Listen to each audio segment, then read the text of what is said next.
All right, y'all, what's going on? It's Combo Breaker 99. I'm back with another video. All right, y'all, I've been meaning to do this video a few days ago, but I've been kind of busy, been getting the work in, been getting the grind in over the past 3-4 days.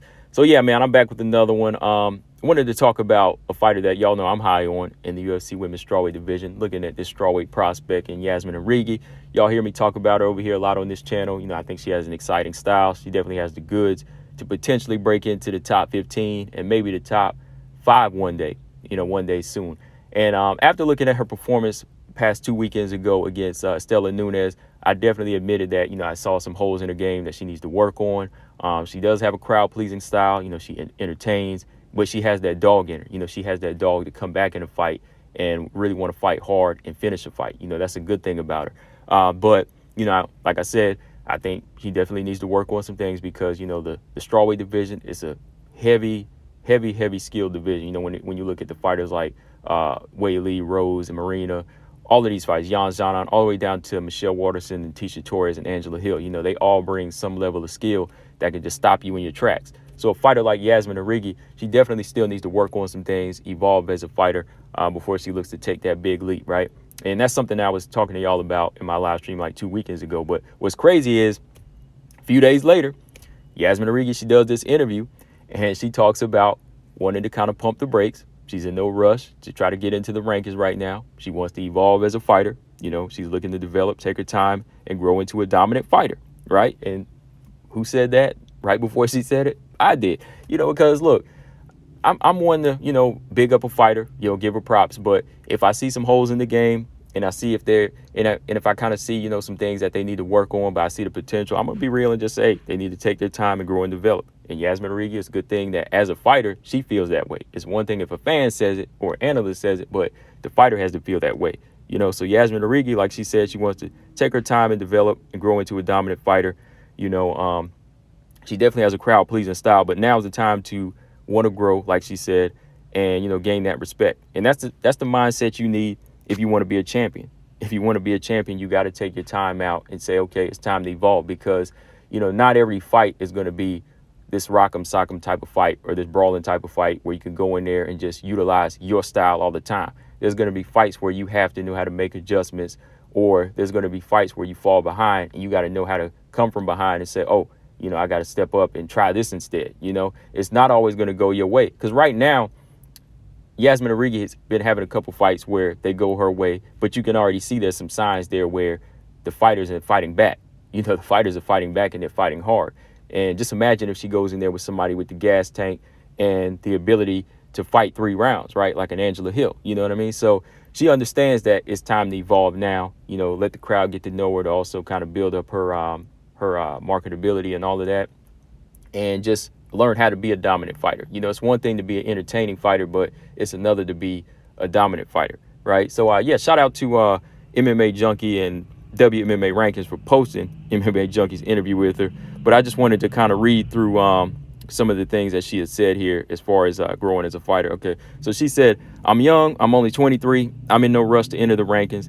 Evolution for me is important. Also for the people to get to know me, my fighting style, and how dominant I can be in the cage. That's all good, right? All right, so yeah, she's only 23 years old. So really there is no rush, right? She's not in her 30s.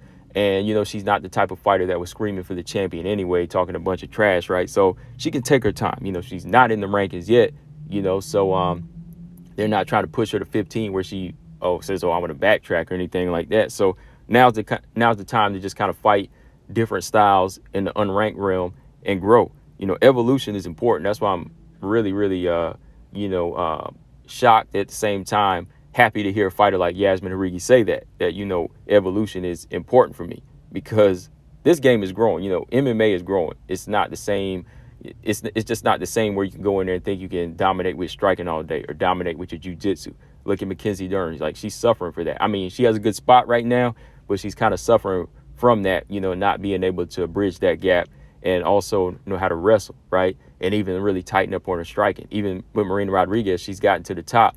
But there's still some things about her ground game, that leave her in trouble, leave her in hot water, right? You see the fighters that have touched the belt like Rose Namajunas and Wei Li and even Carla Esparza. They've all had some things about them where they had to evolve in the game And well, first of all, they had to learn from their mistakes in the past, right, on the climb up. But they knew that they had to evolve in the game to get better, right, to touch that strap. So I'm glad that she has that mindset to understand that evolution for her is really, really going to be a key, because by the time she gets to 15, some of these girls, they're either going to be on the downside just because, they're there's some of the older strawweights there, or they're just going to be getting better and better, All right. And she also said, I think it may be a year, maybe 2024, 2025, the opportunity to enter the rankings shows up depending on how I do. I'm just ready for my team to guide me. I'm willing to earn my spot like it needs to be done and give myself the opportunity to continue to improve and evolve. That's what's most important. I have goals and everything has its time. I just need to keep preparing and be ready for my next fights. All right. So, yeah, like I said, I thought by the end of 2023, she'd probably be in the rankings, which she might be, because Dana White, he is in favor of her and he might try to push her to that. But if she has her way, she said 2023 or 2024 or 2025. Wow, that's wild. That's like, what, 2 years, 3 years from now. So, yeah, she actually wants to take that much time at 23 to grow. And that's not bad, because at 23 years old, let's say by the time she gets into the top 15, she would still be 25, 26, right? So she would just be hitting her prime. So that's good for her.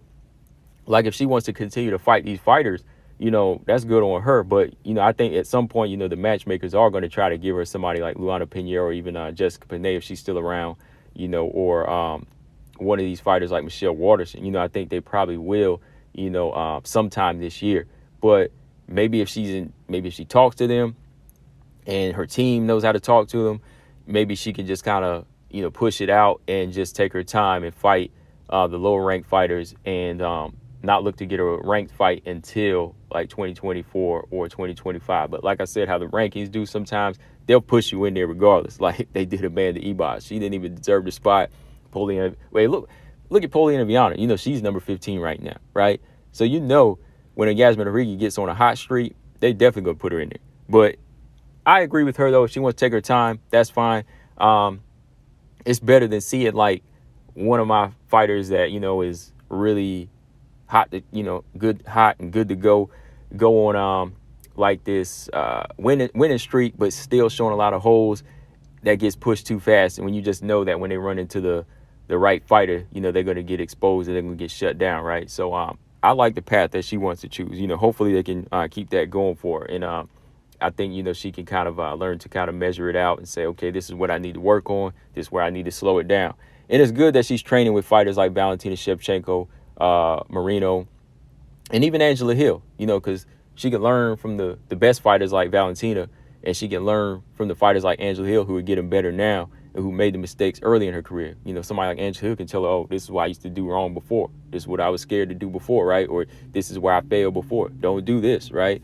Somebody like Valentina Shevchenko, you watch her and you spar with her, you can see that she's not always running in head first, right? She's about her defense. She's about her counterpunching and counterstriking. So watching those type of fighters, those are the fighters you want to be like. I even talked to a trainer before, and he always said that, you want to be the best, you want to surround yourself with the best. Or like I remember a teacher of mine, he said, look, if you want to be a better tennis player, what do? You surround yourself with better tennis players, right? The best tennis players. And that's what she needs to do. Watch these type of fighters and hang with them and say, oh, I can take from them, take a little bit of this, take a little bit of that. And that's what the game really is. You do have to kind of take from other fighters to make your own style. Where do you think Floyd Mayweather got his style from? How he think he perfected it? Got it from, these older fighters that, started off with the shoulder roll and, that type of head movement and defense, right?